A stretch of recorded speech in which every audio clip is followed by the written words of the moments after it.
I'm at the hospital now. We'll call soon. That was the last time Chike texted Oda. Then silence. A silence that would stretch from hours into days, from days into weeks, and from weeks into one of the darkest stories ever told in the heart of Abuja.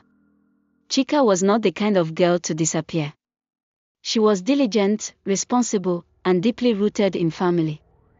The youngest of 3 sisters, she was the one who called every evening just to ask how you were doing, and she was the one who never left the house without telling someone where she was going. It was the 7th of October when Chika left for Goriki. She had an appointment at a private hospital for a routine medical examination. The hospital was located in a quiet part of Goriki, Abuja. Its polished gates and clean exterior gave an air of trust and professionalism. To those who passed by, it was just another sleek, modern medical facility, a beacon for the sick and hopeful. That morning, Chika waved to Ada, her elder sister, and smiled as she said, "I'll be back soon. Just going for the checkup." Ada waved back. They exchanged a quick laugh. It felt like any other morning. But Chika never came home. That evening, Ade called Chika's phone. No answer. Not too strange, Ade thought. Maybe she was still in the doctor's office. Another hour passed. Then another. Ade called again. The phone rang until it stopped. Then it went straight to voicemail. The next morning, Ade felt the first sting of panic. It wasn't like Chika to disappear.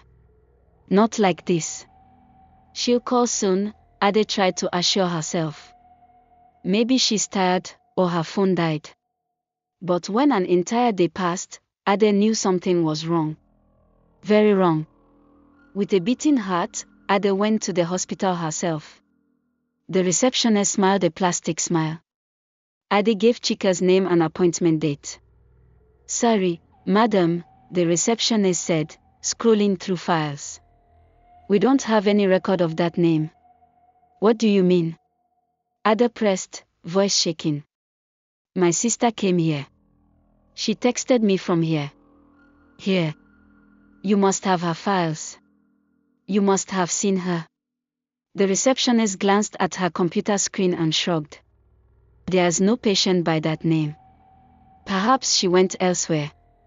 Ada refused to accept it. "Check the CCTV footage," she demanded. "Check your visitor logs."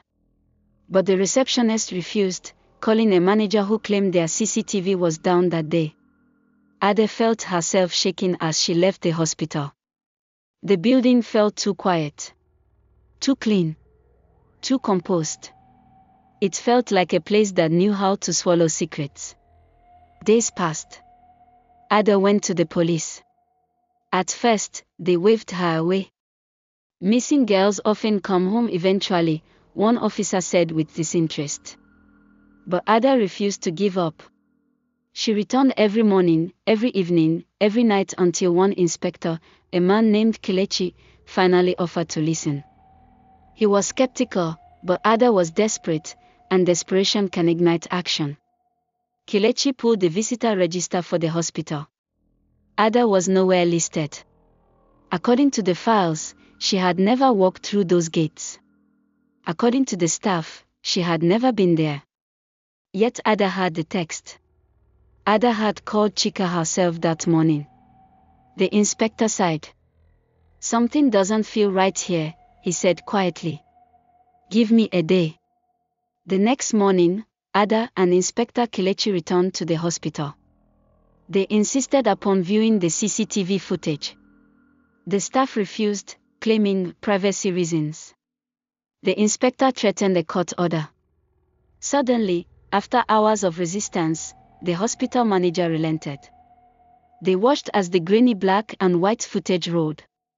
Ada gasped when she spotted Chika.